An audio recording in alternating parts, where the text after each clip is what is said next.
Hi everyone, welcome back. So today's video is going to be a Sephora haul. I'm in LA right now in a hotel room, hence a different background. I'm heading off to Coachella today and I'm so excited.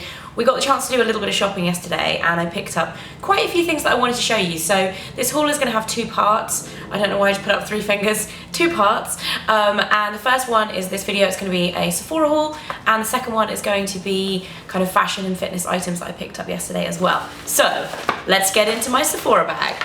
On a side note, have they changed the Sephora bags? They look different to me. This video is also going to be a little bit different because it's going to be a kind of first impressions slash try on makeup haul. So most of the stuff that I'm about to show you I actually have on my face now, and I used it right before filming this video to do my makeup with. So I've kind of tried and tested it and have my kind of first impressions already formed. So the first thing I picked up was something I'd heard loads about recently. It's from Tarte. It's the Rainforest of the Sea Water Foundation, and I'd heard lots of good things about this. The packaging is absolutely stunning, and I do really like Tarte cosmetics, so I thought, you know what, I'm gonna give it a go. And I used this today. It looks so natural and so glowy. The one thing I would say, the packaging looks stunning. Like, I love this kind of ombre lid, but I found it wasn't very practical because it's like a pump pipette thing, but the funnel, like the neck of the bottle, is way too narrow. So what you end up doing is when you put this back in, if you're not really careful, you can get like a load of product to go over the edge and it just gets a bit messy. So just to be wary of that if you are thinking of purchasing this. Medium to high coverage, really natural glowy look, and yeah, I think I'm going to be a big fan of this. On first impressions, I like it a lot. And on camera as well, the way my skin looks at the moment, I think I'm really going to like it. I also picked up another thing from Tarte that I'm slightly dying over. This is the Tartelette in Bloom palette. This is just, oh my god, the design of this, it's just so pretty. It's like exactly up my street. It's like pink, purple, red, like kind of ombre petals.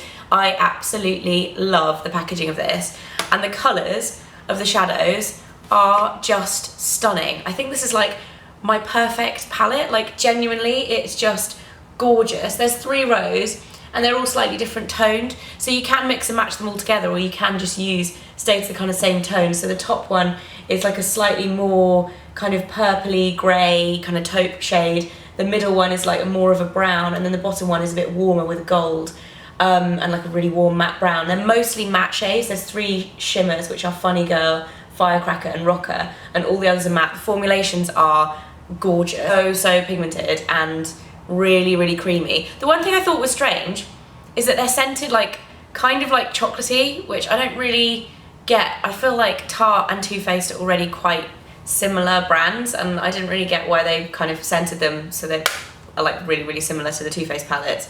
But I can see myself using this so much. It's more compact than the Too Faced palettes, and I generally think like I will wear every single colour in this. And just, yeah, I think this is going to be like my favourite palette for the spring and summer because it's just so wearable. Today I'm wearing the full top row, so Charmer, Jet Setter, Rocker and Smoke Show, with a little bit of the gold on the centre of my eyes as well. But I'll insert a close-up of me applying a little bit of these eyeshadows because it is amazing. I think this was like $45, so it's quite expensive, but the quality of the shadows is so good. So the next thing I picked up, I had avoided getting this. I'd seen it in store, God, like last summer I think, and been like, that is way too much for me. It's the Becca Champagne Pop Jaclyn Hill highlighter, and I just thought, you know what, this is too gold, it's too shimmery, it's just not really up my street. It looks like a giant eyeshadow, like a glitzy eyeshadow.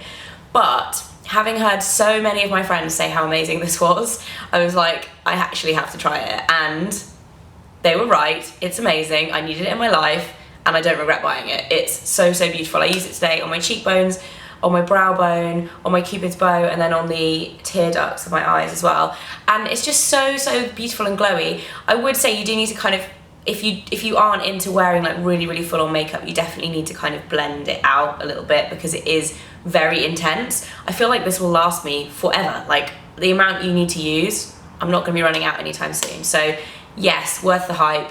Becca Jaclyn Hill highlighter, really good, and I'm so excited about that. Next up, I bought 2 of the Marc Jacobs Major Volume Mascara. This is my favourite, it's probably my favourite launch of the whole year so far. It gives you so much volume, like seriously, it makes your lashes look amazing. It's just the right level of clumpy, like it's not too clumpy, but it gives you that kind of sexy, sultry, like really long, really luscious looking lashes. I got two because I got one for me because I haven't actually run out of my last one yet, but I had an eye infection when I was using it, so I stopped using it, and I don't want to obviously reinfect my eye, so I've thrown it away. So I bought a new one for me, and then I also got one for my sister because this is so up her street. She loves kind of very, very dramatic mascara, so I got her one of those. And then I got a few different lip products. So the first thing I picked up, again, was a total YouTube enabling purchase, and it's the Kat Von D Everlasting Liquid Lipstick in Lolita. I did want to look at the Anastasia ones, but they were sold out in pretty much every decent colour. Like, they had a couple of reds left, but I didn't really want a red.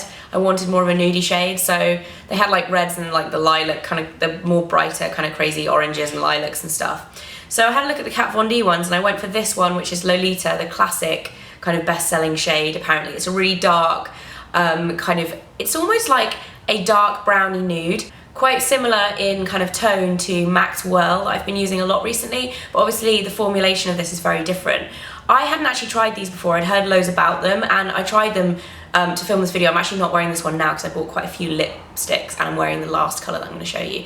But actually, the formulation of this is amazing. It's so lightweight, it dries like totally matte, and I think it's going to be really comfortable to wear. So I'll report back on these, but first impressions, I was seriously impressed. And then the next thing I picked up was something from Bite. They have a new range. I don't know how new this is because I haven't been to the States in a while, but a new range of their lipsticks called the Amuse Bouche. And these are like lemony scented. I love Bite lip products, so I was really excited to check these out. And the colour that I picked up is Pepper. I love this colour, and I didn't know how much I was going to love this colour until I put it on my lips, and it is so beautiful. It has like a really gorgeous warmth to it that's kind of mauvey, really just kind of sensual looking. These smell exactly like the fresh sugar lip balms, and the texture is really nice. It's like creamy and rich, but it's not too moisturising. It's like a little bit stiffer, you know. That doesn't even make sense, but you know how like a matte lipstick has that kind of sticky, kind of staying power feeling to it? They have a bit of that, but they're still like a moisturising formula. Kind of interesting.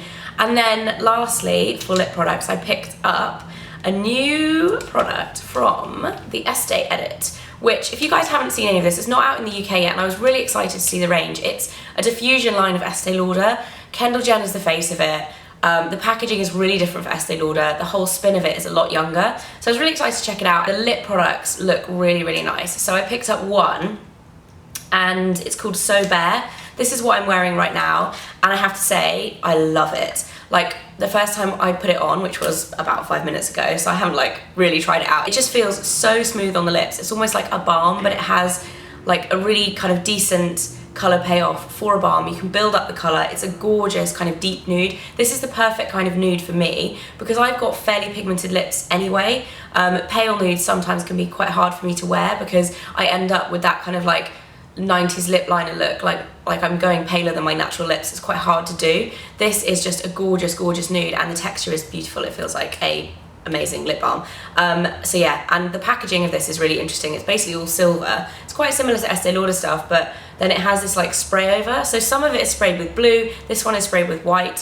So yeah, I was quite excited to get that, and I think that was like $22 or something like that. And then I also spent some of my Sephora points. I had quite a lot, but I only ended up getting 2 things because they didn't actually have that much left. They had like 3 things, and then the 500 point perk was a benefit set, and I tried all the products in that, so I'm going to save them till next time. But I did get a mini version of something else from the Estee edit, which is the 2-in-1 makeup remover and cleanser. So I'm excited to try that again because it's a whole new brand, and I'm just really intrigued by all of that. And then I also got the Dry Bar Bay Breeze hydrating shot. I thought this sounded quite good. My hair's been quite dry recently, and this says shampoo hair and squeeze out excess water, spray entire bottle into hair section by section, massage in including scalp, and leave for 3 to 5 minutes, and then rinse. It's like a hardcore hydrating shot conditioner, so I'm excited to try that. I might try this out this week actually when I am in America. I'm also going to be doing a couple of collab videos whilst I'm out here, so make sure you subscribe